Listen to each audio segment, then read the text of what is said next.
Here's why the new OGL's Hateful and Harmful clause needs a rewrite. You guys, I think we have a big problem. Wizards of the Coast published a draft of the OGL 1.2 last week, which provided the public with a chance to look over and give some feedback on the not quite so open license that will provide a framework for third-party content creators to make D&D compatible material. This new OGL does have a few good things, such as putting the D&D core mechanics under a Creative Commons license, which basically sidesteps the fact that Wizards can't really copyright game mechanics, but it can copyright artistic expressions of game mechanics.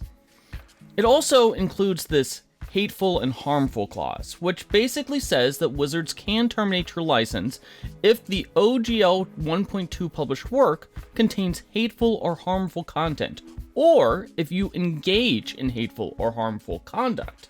Now, to provide a little bit of backdrop about why this clause is probably in the OGL 1.2, Wizards of the Coast and Hasbro are currently engaged in a lawsuit with a company that calls itself TSR Games. This TSR Games is co-owned by Gary Gygax's son Ernie, Gary Gygax being one of the original co-creators of Dungeons & Dragons. This new TSR, and you probably know that the original TSR that originally published Dungeons & Dragons was bought by Wizards of the Coast way back in 1997, published a new version of Star Frontiers.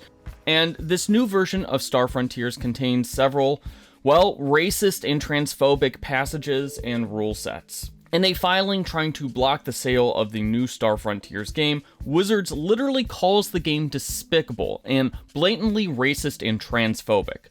Now, this lawsuit is pending, and if you're interested in learning more about everything that new TSR has gone into, and boy howdy is it a lot, you can find out more about that in the N-World link down below, which does a very good job of recapping all of the nonsense. However, it's pretty clear that Wizards is looking to prevent other creators from potentially damaging its, brand.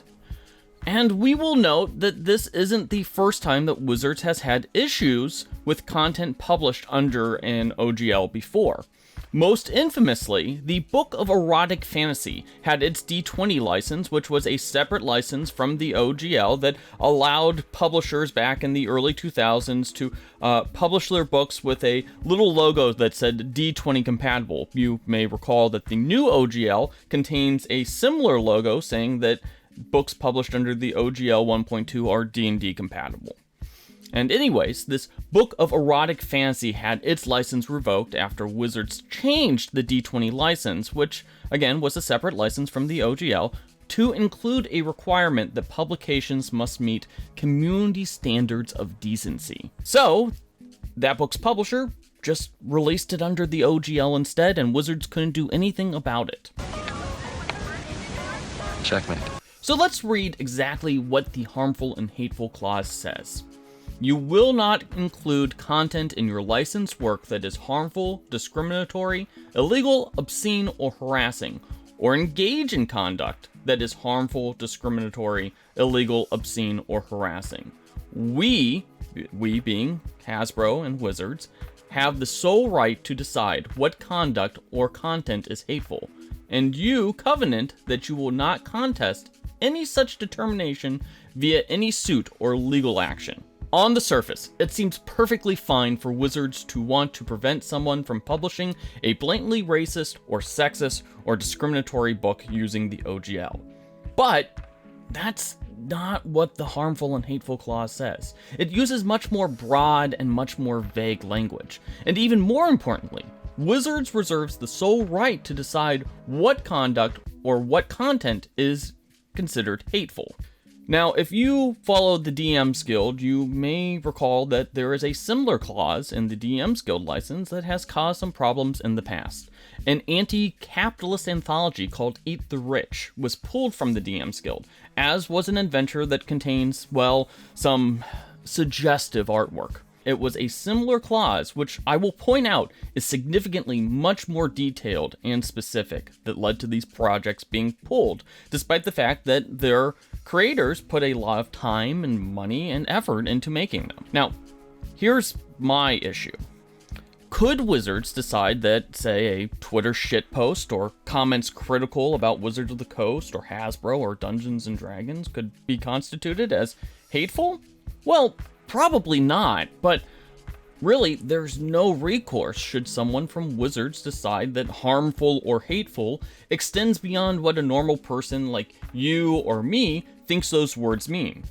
And you need to keep in mind kind of the backdrop here. Here in the US, there are active book banning campaigns and pushes to radically regulate books based on very mild content. What if an OGL published book catches the eye of a politician or political group? Would Hasbro stand up to these groups? Or would they just use the clause to make the problem go away?